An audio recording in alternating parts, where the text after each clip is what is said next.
Bangladesh Singapore ম্যাচে নিরাপত্তার প্রশ্নে কোনো ছাড় দেবে না আইন শৃঙ্খলা রক্ষাকারী বাহিনী। ম্যাচ চলাকালে কেউ যদি নিরাপত্তা বেষ্টনী টপকে মাঠে প্রবেশ করেন তবে তাকে সরাসরি পাঠানো হবে কারাগারে। ম্যাচের প্রায় 1.5 ঘন্টা আগে বন্ধ হবে গেট।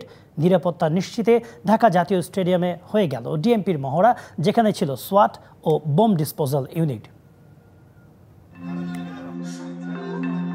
হঠাৎই জাতীয় স্টেডিয়ামে অস্ত্রসহ ঢুকে পড়ল কয়েকজন সন্ত্রাসী। ঘোষণা দিল এখানে কোনো খেলাধুলা চলবে না। কপাল মন্দ, ভুল জায়গাতে ঢুকে পড়েছেন অস্ত্রধারীরা। মুহূর্তেই সোয়াট সদস্যরা আটক করে ফেলল সন্ত্রাসীদের। বাংলাদেশ সিঙ্গাপুর ম্যাচ চলাকালে যদি সত্যি এমন কিছু ঘটে তবে তাদের কপালে শনি আছে।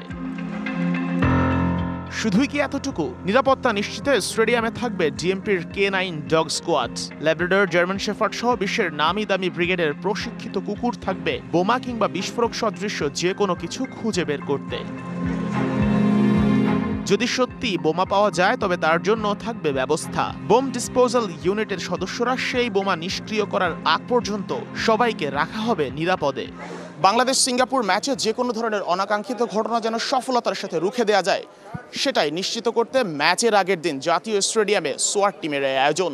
চলছে সর্বোচ্চ নিরাপত্তার মহড়া। জীবনের সব আয়োজন এখানে একসাথে। মাঠ কিংবা মাঠের বাইরে যে কোনো ধরনের হামলা কিংবা সহিংসতা ঘটানোর সাহসও যেন কেউ দেখাতে না পারে, সেটাই নিশ্চিত করছে special weapon and technical team সোয়াট। সিঙ্গাপুর ম্যাচ ঘিরে সর্বোচ্চ নিরাপত্তা নিশ্চিতে যা কিছু দরকার সবই করতে প্রস্তুত আইন শৃঙ্খলা বাহিনী।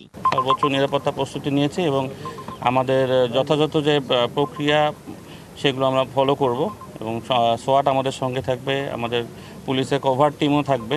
স্টেডিয়ামে কোনো প্রকার বিস্ফোরক দ্রব্য নিয়ে আসলে তার বিরুদ্ধে ব্যবস্থা নেওয়া হবে। এখানে কিন্তু ফ্লেয়ার্স এবং smoke bomb not allowed.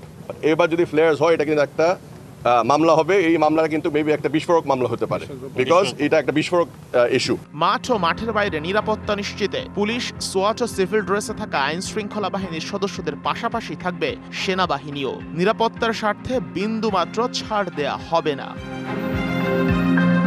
Sheikh Ashik, BBC News, Dhaka.